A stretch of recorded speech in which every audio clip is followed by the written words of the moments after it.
নমস্কার বন্ধুরা, আজকে একটা রেসিপি নিয়ে চলে এসেছি। রেসিপিটা সয়াবিন দিয়ে, চলো রেসিপিটা তৈরি করি। বন্ধুরা, আমি সয়াবিনটা প্রথমে একটু নুন দিয়ে গরম জলে ভাপ তুলে নিয়েছি। ভাপ তোলার পর ঠান্ডা জলে ধুয়ে মিক্সিতে একটু পেস্ট করে নিয়েছি। তো বেসন দিলাম 2 চামচের মতো, নুন তোমাদের স্বাদ মতো তোমরা দেখে নুন দেবে, হলুদ গুঁড়ো, কাশ্মীরি লঙ্কার গুঁড়ো, শুকনো লঙ্কার গুঁড়ো। শুকনো লঙ্কার গুঁড়োটা অল্প দেবো, কারণ আমার বাচ্চা আছে তো খাবে।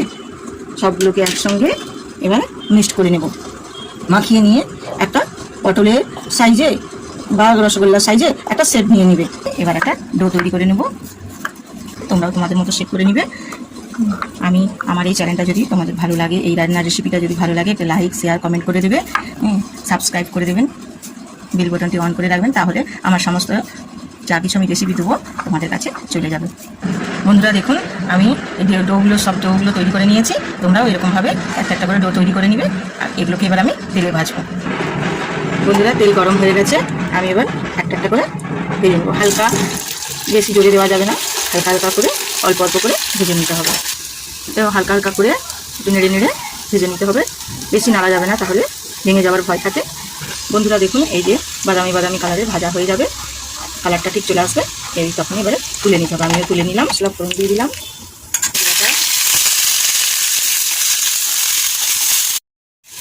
পেঁয়াজটা ভাজা ভাজা হয়ে গেছে, রসুন বাটা দিয়ে দিলাম। রসুনটা ভাজা ভাজা হয়ে গেছে, টমেটোটা ভেজে নেব।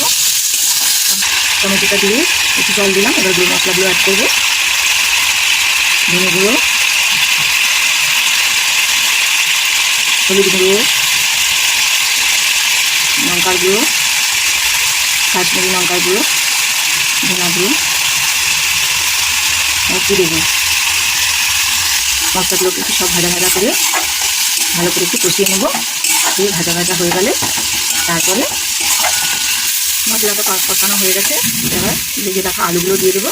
আলুগুলো দিয়ে একটু নেড়ে চেড়ে তোমরা তোমাদের পরিমাণ মতো জল দেবে। আমি 2 কাপ মতো জল দিলাম। একটু আলুগুলো সিদ্ধ করতে দিতে হবে। আলুগুলো সিদ্ধ হয়ে যাওয়া পর্যন্ত, আলুগুলো একটু সিদ্ধ হয়ে গেলে তারপরে ভেজে রাখা ডোগুলো দেবো। এখন আলুগুলো সিদ্ধ করে নিই।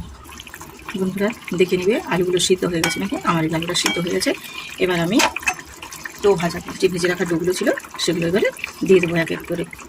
তোমরা ওরকম আলুটা সিদ্ধ হয়ে গেছে নাকি দেখে তারপর ডোগুলো দিয়ে দেবে। আমি একটু চিনি অ্যাড করব।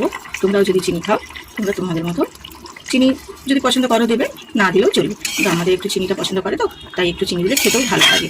আমি একটু চিনি দিয়ে দিলাম। এবারে কিছুক্ষণ ফুটে যাওয়ার পর আমি আবার নামিয়ে দেবো। রেডি হয়ে গেছে সয়াবিনের মুইটা। এবারে সবাইকে সার্ভ করে দেবো।